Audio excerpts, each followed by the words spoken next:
gagasan ini bisa saja dituangkan dalam bentuk imajinasi, bisa juga dituangkan dalam bentuk opini.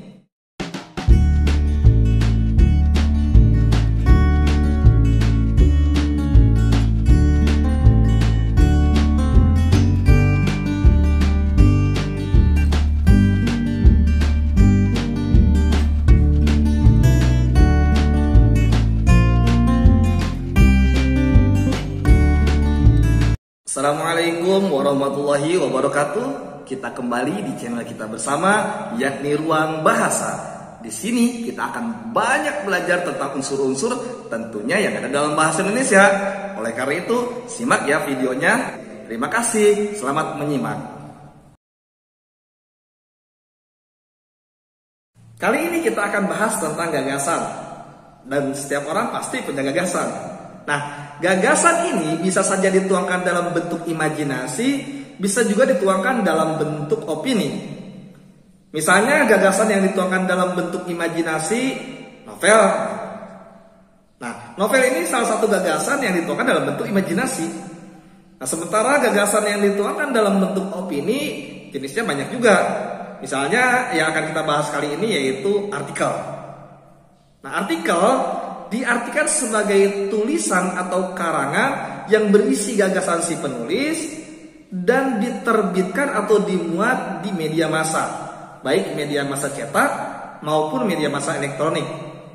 Itu namanya artikel. Nah, baik, pernyataan dalam sebuah artikel itu bisa saja berupa fakta, bisa juga berupa opini. Bedanya apa? Fakta itu bersifat objektif. Artinya apa yang diutarakan itu sesuai dengan kenyataannya atau buktinya. Itu namanya fakta. Sementara opini itu bersifat subjektif. Artinya apa yang dinyatakan itu tergantung pandangan atau sudut pandang si penulisnya. Sehingga beda orang akan beda pandangan juga. Itulah yang disebut dengan subjektif. Nah, apa ciri-cirinya? Nah, kita bahas fakta dulu nih. Ciri-ciri fakta. Pertama, pernyataan yang berupa fakta itu berisi kejadian yang sedang atau sudah terjadi. Yang kedua,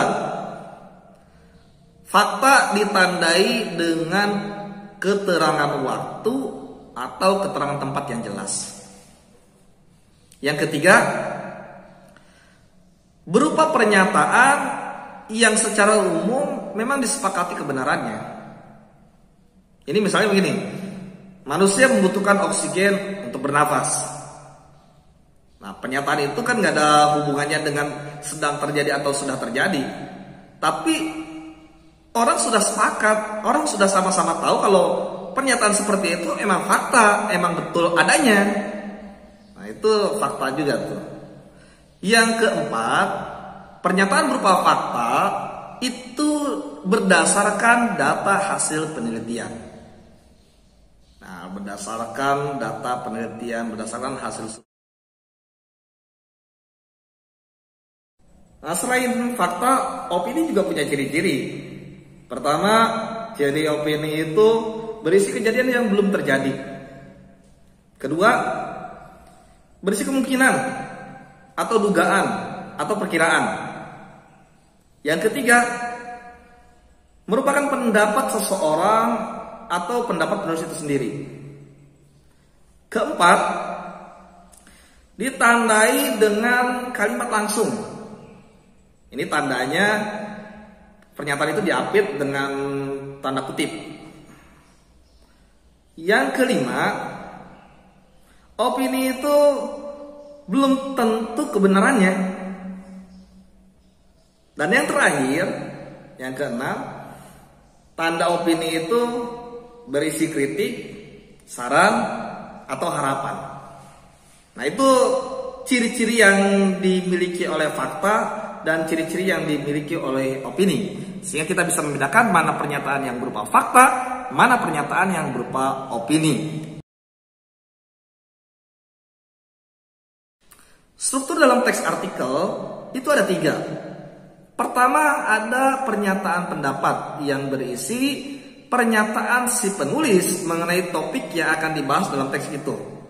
Kedua, ada argumentasi yang berisi penjelasan atau pemaparan-pemaparan dari si penulis mengenai topik yang telah dinyatakan dalam pernyataan pendapat. Sehingga argumentasi ini berfungsi untuk memperkuat pernyataan pendapat.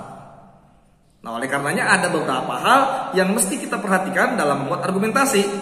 Pertama, argumentasi yang dibangun itu harus kuat. Jangan membangun argumentasi yang lemah. Yang kedua, argumentasi yang dibangun itu harus didukung dengan data yang aktual. Jangan menggunakan data yang lama atau yang sudah lawas. Yang ketiga, argumentasi yang dibangun itu harus konstruktif. Artinya jangan argumentasi yang asal-asalan, dibangun disusun secara rapi. Yang keempat, argumentasi yang dibangun itu harus solutif. Artinya harus memberikan solusi terhadap permasalahan atau terhadap isu yang dinyatakan dalam pernyataan pendapat itu. Yang ketiga, ada pernyataan ulang pendapat. Nah, ini mengulang pernyataan yang sudah dinyatakan di awal tadi. Sehingga dalam teks artikel itu harus lengkap, tiga-tiganya harus ada. Nah, teman-teman, dalam membuat sebuah artikel, bahasa juga menjadi hal penting yang mesti kita perhatikan. Sehingga artikel yang kita buat menjadi sebuah bacaan yang disukai oleh banyak orang. Apa aja yang mesti kita perhatikan? Pertama, bahasa yang digunakan adalah bahasa ilmiah populer. Jadi berbeda dengan bahasa ilmiah pada karya ilmiah secara umum. Yang kedua, bahasa yang digunakan itu komunikatif. Jadi seolah-olah si penulis sedang mengajak bicara kepada si pembaca. Ketiga, bahasa yang digunakan itu efektif. Jadi minimalisasi kesalahan-kesalahan dalam penulisan. Yang keempat, bahasa yang digunakan harus efisien. Jangan bertele-tele, langsung saja pada poinnya. Yang terakhir, bahasa yang digunakan adalah bahasa yang mudah dipahami oleh orang lain. Sehingga pilih kata-kata yang mudah dipahami, jangan pilih kata yang sulit dipahami oleh orang secara umum. Demikian pembelajaran kita kali ini. Mudah-mudahan apa yang sudah kita bahas kita bisa pahami bersama. Jika masih ada yang mau ditanyakan, silakan tulis di kolom komentar. Terima kasih sudah menyimak. Tetap semangat belajar. Billahi taufiq wal hidayah. Assalamualaikum warahmatullahi wabarakatuh.